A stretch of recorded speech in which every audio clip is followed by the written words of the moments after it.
I guess for both of you, obviously a team you guys couldn't really put away, even with the fast start of the second half. What was it that was Nicholls State was doing that made them so effective today? It's on. This is on. Yeah, you're good. They were just playing hard, playing tough, and playing fearless. So like that's hard to compete with on any day. Yeah, I have to agree with that too. And it was some stuff that we could have did better, but I'm just glad we got the win. Moving on to the next one, get ready for Drake. Can we go to Steph here in the front row? Tyler, for you, obviously you come out with a pretty hot start there in the first half, I guess. How important is that for you when you see the offense maybe struggling a bit early on to come in and provide a spark off the bench? I just try to keep my confidence up. I never get too low on my lows, and I never get too high on my highs. And my teammates believe in me, and my coaches believe in me, and I got to give credit to them for believing in me. They'll put the confidence in me for me to go do it. I guess what's it like, for you to have a guy come off the bench like that and give a contribution, right away? It's great because I know every time he's gonna play hard, share the ball, and just do what he do. So I'm never worried. Both of you guys, as you come together on a new team, a lot of new faces and a new coach, you're learning people. What was the confidence level like for this team back in October, and where is it now as y'all have gotten off to this start? Steve, why don't you start? I think our confidence level was pretty good back in October in the fall when it first started. Like, to me, we all gel together. We all hang out outside of basketball together. So that does a lot too, in my opinion, for the confidence level for all of us. I agree with that. Like, we always together. We do everything together. So it was kind of easy to bond and gel on the court for the most part. We'll go ahead and get the microphone over to the first row on the right. Let's go to Danny P. And Deshaun, this is kind of the second game in a row y'all gotten behind in the second half. Just what has been the key the last two games to make those comebacks that y'all did? Just playing the way that we played, playing the way that Coach talks about, and we're going to prevail every time we do that. We'll go back to Steph. Let's get him the microphone. For either of you guys, obviously a slow start in the first half, I guess. What was Coach Jans' message in the second half? It seems like, at least in those first 5 or 6 minutes in the second half, you guys came out with a chip on your shoulder. Rams, go ahead. He was just telling us to play how we play our game, and play tough. Really, that's it. Thanks. Any questions for the players? We got time for a couple more before we get Coach in here. Raise your hands if you got them. Let's go back to the camera well and Grace. When those shots from outside aren't falling, how do you keep the confidence to keep taking them and get those eventually to fall? My teammates really give me that confidence, give us that confidence to keep shooting, so that's always a good thing. Right. We believe in one another. We trust each other. And somebody just give up a shot, we just going to believe they're going to make it because we have that belief and that confidence in them. We talked to our guys till we're blue in the face, and they had, I think, 4 out of their 5 starters were fifth-year seniors, if I'm not mistaken, and so they've been around the block a couple times in terms of basketball. And they played up in some great venues against some great programs, and they weren't going to be scared or intimidated to walk in here and go toe-to-toe with us. We knew that. We talked to our guys about it over and over and over, and they did that. They got off to a way better start than we did and established themselves, and then we had some foul issues, which we haven't had to deal with very much, to be honest with you, thus far this season. And then obviously our second half coming out of the gates was great. Kind of got our starters back there and survived with the 2 fouls and kind of regained the lead, and then we just took our foot off the gas, got it up 10 or 12, if I'm not mistaken, and obviously there at the end got a little wild. Front row, Steph. Obviously they're a bit of a scrappy team. Got after a little bit in the first half. What did you think of the way your team kind of responded to maybe their aggressiveness, and then what was kind of the message at halftime? That we knew they were going to be aggressive. That's what they do. That's how they play, and we'd like to consider ourselves fairly aggressive on the basketball court, and I'll have to watch the film. I know, I'll be disappointed in a lot of different areas, especially the rebounding.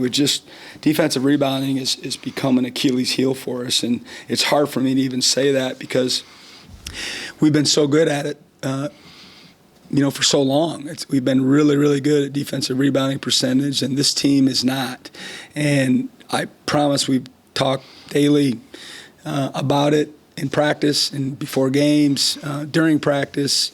All our film sessions, there's quite a bit of focus on it, and for some reason I can't get them to go all in on it. And it could have cost us tonight. We had the lead with 3, and they missed the shot, and everybody's looking around at each other like, who's going to get the rebound, and they laid the ball in. And then another time we were up 3, and we switched the ball screen, and all of a sudden they don't switch it and they lay the ball in. It was like, well, what are we doing? We didn't play very smart down the stretch, and obviously the foul and then turnover on the baseline out of bounds. Those were like wide-eyed for me. Like, what are we doing? And the best thing and that comes out of it is we won, and hopefully we won't do those kind of things again. The late turnover, the fouling up 4. Ultimately, it's my responsibility to make sure they know what we're doing. And I had plenty of time with the free throw situation, and I thought I had made sure everybody knew where we were at and what the plan was, depending on if he made or missed the last free throw. We were definitely going to foul up 3 with 5.6 around half court. And so if the game would have been a 3-point game, Eric was assignment correct. But unfortunately, the game was a 4-point game. And basically, when you're up 4 like that in that situation, the only way you can lose if it's self-inflicted. Like something crazy's got to happen. You got to foul a jump shooter, basically. And they got to make it and make the free throw to go into overtime. And we almost lost it in regulation because of some silly mistakes. And again, the best thing about that is that we'll have so much ammunition to make sure that we never do it again. It'll be something we talk about when we're in close games down the stretch. Any update on Shaq and where he is with his injury? Sean Jones and Shaq both have ankle injuries. Sean's already been out for a while. Shaq tweaked his ankle in the Jackson State game. We knew he wasn't going to play since yesterday, so we were prepared for that. Sean will continue to be out. Shaq's more day-to-day, how he responds to the treatment that he's receiving, will be a big deal. We'll find out tomorrow where he's at and obviously the next day, but I'm not sure if he'll get to the point where he's ready to play on Tuesday or not. We'll go to Parrish, second row. 2 close games this week against some mid-majors. What did you learn about your team this week that maybe you didn't already know? That we got to get a lot better. I don't know. I'm not with them 24/7. I don't know if they're reading the headlines and, feeling themselves. I don't know. We talk about it. We address it. I think it's pretty obvious to teams that watch us, we have to play the way we have to play to be really good. If we don't play that style and we don't rely on our defense and we don't turn people over and we're not locked in each and every time, we're not going to be very good. We struggle at offense at times. We were 2 for 14 from 3 tonight. All right, we made free throws. If we don't make free throws, the narrative and the mood is a different story. But what I've learned, and hopefully, I knew it from the jump, but hopefully they're learning that we've got to do what we do and not try to experiment like late in the game. And I love Tolu Smith. We run an out-of-bounds play, and he breaks it off, and not because he's selfish, but because he wants to win. And he kind of says, he's a big, strong guy. I'm going to go down there and just get the ball. Well, and it screwed everything else up. And he tries to back him down from, almost out of bounds and dribbles the ball out of bounds. And then we just made a lot of mistakes the last 5 minutes of the game. And certainly we made mistakes earlier than that, but there's no more time to make up for it. When you're coming down the stretch, they're magnified because of the obvious. There's only so many possessions left in the game, and we made some poor decisions down the stretch that almost cost us the game. Back to Steph. You guys have obviously, been at it full go since you had that week off for finals. I guess what's kind of the message to your team this game against Drake to kind of, try to right some things, get another big win before you start SEC play?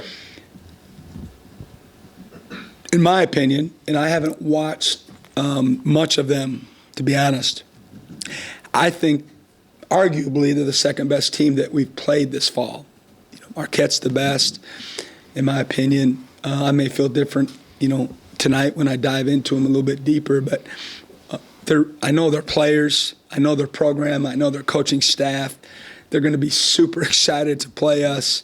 I talked to them about it this summer, how what a silly game for us to play in. We're playing you 2 hours from home. You're picked to win the Valley. You got returners left and right, older guys that were NCAA tournament qualifying team, and we're obviously not playing our best.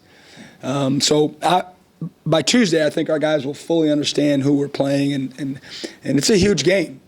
We've got to end this thing right. We got to all have a good taste in our mouth going to Christmas and coming back and getting our legs underneath us a little bit and having a break, and we all need it.